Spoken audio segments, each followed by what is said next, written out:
12시경에 출고를 했고요. 오후 11시경에 그런 사건이 있었습니다. 현재 차량 상태가 수리가 완료된 상황이기 때문에 또 동일한 현상이 발견이 됐었습니다. 그 중재위원회 의견을 수긍을 할 수가 없어서 제보를 드리게 됐습니다.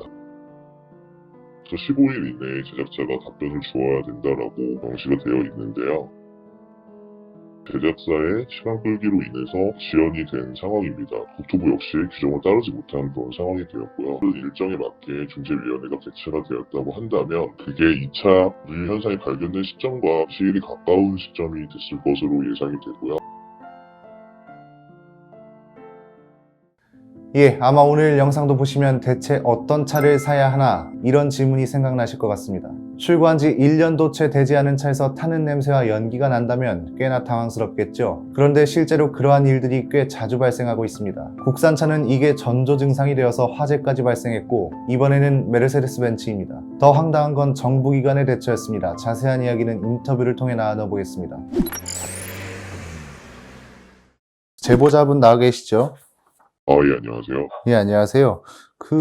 지금 심경이 좀 어떠십니까? 입증이나 아니면 교환환불 요건을 충족을 충분히 시켰음에도 불구하고 좋은 결과를 기대하기 어려운 상황에 놓여서 억울하기도 하고 그런 제도에 대한 아쉬움도 있고 참담한 심정입니다. 2020년 1월 29일에 메르세데스 벤츠 CLS 300D를 출고했다고 하셨습니다. 출고 당일에 고속도로 휴게소에서 타는 냄새와 함께 엔진에서 연기가 피어오르는 사건이 있다고 해주셨는데요. 정확히 출고 후 몇 시간 만에 이런 일이 생긴 겁니까? 12시경에 출고를 했고요. 오후 11시경에 그런 사건이 있었습니다. 사전에 보내주신 내용을 보니까요. 차량 결함 자체보다는 이후 대처에 대해서 여러 가지 황당한 일을 겪고 계신 것 같은데요. 첫 번째 문제 이후에 바로 교환 환불 중재를 신청했다고 해주셨습니다. 그냥 보시는 분들이 느끼기에는 차주가 너무 예민한 건 아니냐 뭐 이렇게 느끼실 수도 있을 것 같은데요. 그 환불 중재 신청 자격 같은 게 실제로 충족이 된 상태였습니까? 네, 제가 1월 29일에 출고를 했고 자정이 넘어서 사업소에 입고를 시켜서 정확히는 1월 30일 날 입고일로 됐고요. 30일이 지난 시점에 제가 교환환불 신청을 했습니다. 그런데 바로 그렇게 교환환불 중재위원회에 신청을 한 건 아니고요. 딜러사인 한성자동차사와 계속적인 커뮤니케이션을 했었습니다. 물론 저는 벤츠코리아와 딜러사 한성자동차에 동시에 연락을 취했었는데 벤츠코리아는 답변이 전혀 없었고요. 딜러사를 통해서만 대응을 했었으나 커뮤니케이션을 나누는 과정에서 이 건이 원만하게 해결되지 못할 거다라는 판단이 들어서 교환환불을 신청을 하게 되었습니다. 사전에 보내주신 내용 중에요. 당시 중재위원회에서는 해당 요청권을 기각했다고 써주셨습니다. 그 이유가 혹시 따로 있었습니까? 기각을 한 거는 아니고요. 2차 중재위원회가 1월 5일로 예정이 되어 있습니다. 그런데 현재 차량 상태가 수리가 완료된 상황이기 때문에 기각을 할 수밖에 없다라는 의견을 받았습니다. 그런데 교환환불 규정 자체에 현재 차량 상태에 대한 명시가 되어 있지 않은 것으로 알고 있고요. 제가 그 중재 신청을 한 시점 이후에도 또 동일한 현상이 발견이 됐었습니다. 그 중재위원회 의견을 수긍을 할 수가 없어서 제보를 드리게 됐습니다. 알겠습니다. 방금 전에 말씀 주셨던 것처럼 1월 말쯤에 첫 번째 문제가 발견되었고 5월 20일에 엔진오일 누유 문제로 또 입고를 하셨습니다. 이 당시에는 서비스센터에서 고질적인 증상이다 이렇게 말을 했으나 차주께서 정밀 검사를 계속 요청을 해서 어렵게 하자를 찾아냈다 이렇게 내용을 보내주셨네요. 이건 어떤 내용입니까? 경부고속도로 상행선에서 디스플레이 창에 오일이 부족하다라는 메시지를 받고요. 그 이후에 지속적으로 그 메시지가 떠서 그 당시 주행 거리가 3,000km 정도 됐었거든요. 서비스센터에 이제 어드바이저님께 전화를 해서 문의를 했는데 말씀하신 대로 고질적 증상이다. 해당 차량에 단순 오일 보충만으로 해결이 가능하다라고 의견을 받았습니다. 그래서 어쨌건 스케줄을 잡고 서비스센터에 입고를 했는데 아무리 생각해도 3,000km밖에 주행을 하지 않았는데 오일 보충이 필요하다? 그러면은 앞으로도 3,000km마다 오일을 보충해야 되는 그런 증상에 대해서 저는 납득을 할 수가 없었습니다.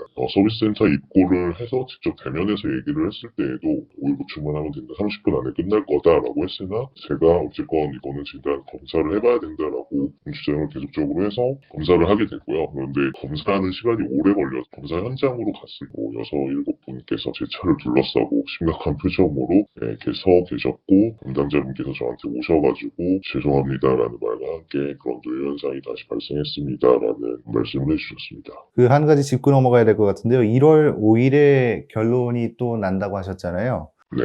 근데 이날 그 결정되는 것은 첫 번째 발견된 문제에 대한 건가요? 아니면 두 번째 발견된 문제에 대한 건가요? 두 번째 문제는 전혀 상관이 없고요. 누유 현상이 발견되기 전에 교환환불 중재 신청을 했고요. 첫 번째 수리만으로도 이미 그 중재 요건을 충족을 시켜서 그에 대한 결론이 나는 상황입니다. 근데 이제 막상 중재위원회에 가보니까 좀 종합적으로 판단을 하는 부분이 있는 것 같습니다. 그래서 두 번째 5일 누유 문제 플러스 뭐 현재 차량 상태까지. 근데 원칙적으로 규정을 따른다면 첫 번째 하자만으로 판단을 해야 된다고 생각을 하고 있습니다. 알겠습니다. 제보해주신 내용하고 지금 말씀해주신 걸 정리를 해보면요. 그 딜러사죠. 한성자동차랑 벤츠코리아, 그리고 국토부가 모두 시간 끌기를 한다. 이렇게 생각하시는 이유가 좀 있습니까? 딜러사가 처음에는 계속 협상을 시도를 했고요. 그 명분은 고객과의 좋은 관계 유지를 위해서 협상을 한다라고 했습니다. 그런데 교환환불 중재 신청을 하게 되니까 그때까지 한 3, 4개월여 기간 동안 아무런 연락이 없던 벤츠코리아에서 그제서야 연락이 오게 됐습니다. 교환환불 중재 신청일로부터 15일 이내에 제작자가 답변을 주어야 된다라고 명시가 되어 있는데요. 그 이후로 5개월이 넘어서야 접수가 됐고요. 그로 인해서 중재위원회의 의무 중에 하나는 30일 이내에 대체 통보를 해야 되는 의무가 있는데 그 역시 제작사의 시간 끌기로 인해서 지연이 된 상황입니다. 국토부 역시 규정을 따르지 못한 그런 상황이 되었고요. 결론적으로는 가장 중요한 거는 제가 생각할 때 현재 차량의 상태가 정상이다라는 명분 하에 교환환불 판정을 내릴 수 없을 가능성이 높다라는 의견을 받았는데 만약에 제가 중재 신청을 한 이후에 그 일정에 맞게 중재위원회가 개최가 되었다고 한다면 그게 2차 누유 현상이 발견된 시점과 시일이 가까운 시점이 됐을 것으로 예상이 되고요. 다른 판정이 나왔을 거다라는 생각을 가지고 있습니다. 자동차 교환 환불 중재 규정에 보면요. 누적 수리 기간이 30일 이내에 도달한 날. 지금 누적 수리 기간은 30일이 이미 지난 거죠? 네, 맞습니다. 정확히 며칠인가요? 1차 수리 기간이 43일이 걸렸고요. 2차 수리 기간이 6일 걸렸습니다. 이미 1차 수리 때 규정은 넘은 거네요. 네, 맞습니다. 알겠습니다. 보내주신 내용에 좀 눈이 갔던 게요. 벤츠 측에서는 법률사무소에서 해당 문제를 대신 진행하고 있습니다. 보내주신 준비 서면 자료에 이미 명확하게 나와 있어서요. 사실상 이게 국내에서 가장 큰 대형 로펌과 개인 간의 싸움인데 이게 좀 당사자 입장에서 보시기엔 좀 어떠십니까? 가장 큰 대형 로펌을 선임했다라는 자체가 조금은 두려움이 앞섰고요. 근데 일단 분량 자체가 70페이지 정도 되는 그런 분량이었고 제가 예상하지 못한 내용들로 가득했었습니다. 좀 당황을 했고 이걸 어떻게 대응을 해야 하나 두려움이 좀 앞섰던 부분이 있었습니다. 좀 듣다가 제가 놓쳤는데요. 그 처음에 출고한 당일날 그 연기가 나는 차를 보면서 좀 어떤 생각이 드셨습니까? 부정을 했죠. 이 현실 자체를 믿고 싶지 않았습니다. 왜냐하면 기대를 했던 차량이고 그 출고 당일날 이런 일이 있을 거라는 상상을 하지 못했기 때문에 막상 보닛을 열었을 때 연기가 지속적으로 피어오르는 그 장면을 목격하고 머릿속이 하얘졌고요. 그리고 처음 증상을 발견한 지인과 저희 집에서 같이 잠을 자는데 둘 다 이러한 경우에 어떻게 대처를 해야 되나라는 생각과 인터넷 검색 등등으로 그날 잠을 한숨도 자지 못했던 기억이 있습니다. 이 과정에서 좀 가장 납득이 어려운 것을 묻는다면 어떻게 답변하시겠습니까? 2019년 기준으로 해외차 판매 1위를 차지한 벤츠코리아가 명확한 이유를 들을 수가 없는 상태로 5개월 이상 지연을 했다는 거. 그 점이 그런 짜여진 시나리오가 있지 않나라는 생각이 들었고요. 제작사 얘기를 하면서 나는 그냥 일개 자동차에 들어가는 부품처럼 수많은 소비자 중에 하나구나. 사실 누유가 계속됐다 그러면 제가 발견을 하지 못하고 원래 행선지대로 강원도까지 쭉 고속 주행을 했다 그러면 엔진 오일이 다 소진되었을 때 어떠한 사고가 일어났을지는 아무도 상상을 하지 못할 부분이라고 생각을 하는데요. 그런 부분에 대해서는 전혀 공감대를 형성하지 못하고 하나의 자동차 부품처럼 이 사건과 저라는 소비자를 취급한다라는 느낌을 받았습니다. 알겠습니다. 앞으로 이 문제를 좀 어떻게 해결해 나갈 생각이십니까?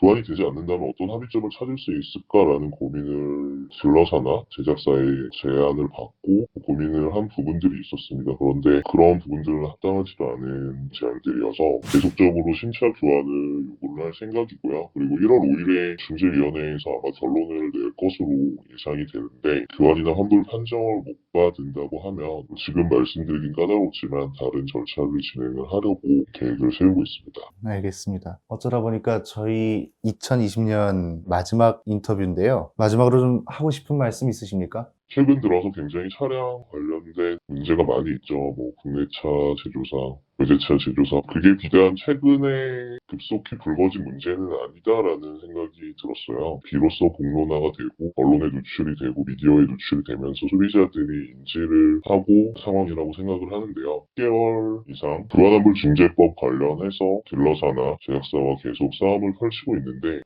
진행을 하면 할수록 새로운 숙제가 소비자에게 주어진다라는 느낌이 들었습니다. 없었으면 더 깔끔했을 규정 자체가 작년에 2019년에 입법이 됨으로 인해서 소비자는 희망을 가졌다, 절망을 했다, 또 다른 숙제를 풀어내면 다시 희망을 가졌다가 또 다른 숙제가 나오면 절망을 했다가 이런 제작사를 강제할 수 있는 부분 그리고 뭐 고의적인 지연에 대한 페널티 이런 것들에 대한 조치가 입법이 돼야지만 이 법의 본연의 그 취지에 부합되는 소비자 보호가 가능하지 않을까라는 생각이 들고요. 아직까지 레몬법에 의해서 불안함을 판정을 받은 사례가 한 건도 없는데 부디 국토부랑 제작사가 용기를 내서 인정할 건 인정하고 해당 규정에 따라 불안함을 판정을 내서 소비자의 권리를 보호하는 조치가 취해지기를 바라는 마음입니다.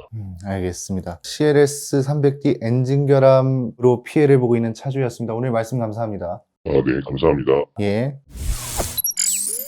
인터뷰에 응해주었던 한 차주는 저희에게 말했습니다. 소리를 낼 수 있어 감사하다. 인터뷰를 통해 소리를 내는 차주들이 하나같이 하는 말은 나와 같은 피해가 더 없었으면 하는 마음이다. 소비자들의 움직임은 그렇게 교양있고 품이 있었습니다. 요란하게 홍보하지 않아도 정치판에서나 볼 법한 험악한 장면이 없어도 소비자들이 요구하는 것은 너무나 명확했습니다. 그러나 그 어렵지 않은 요구도 부정하거나 외면해야 존재할 수 있는 사람들도 있나 봅니다. 역공을 준비하며 또 다른 여론전을 준비하는 대기업, 소수의 목소리에 불과하다는 일부 네티즌, 그 사이 대기업의 목소리를 전하는 언론들도 하나같이 입을 맞춘 듯 일제히 움직였습니다. 이미 소비자들의 경험으로 입증된 문제, 그 경험과 데이터조차 부정했고 소통과 품질은 외치기만 할 뿐 진정한 변화와는 거리가 먼 사람들은 그들의 미디어를 동원해 그들만의 여론몰이를 하고 있는 중이지요. 그리고는 늘 그랬던 것처럼 빠와 까를 나누고 소수와 다수를 나누는 그들만의 소통. 그러나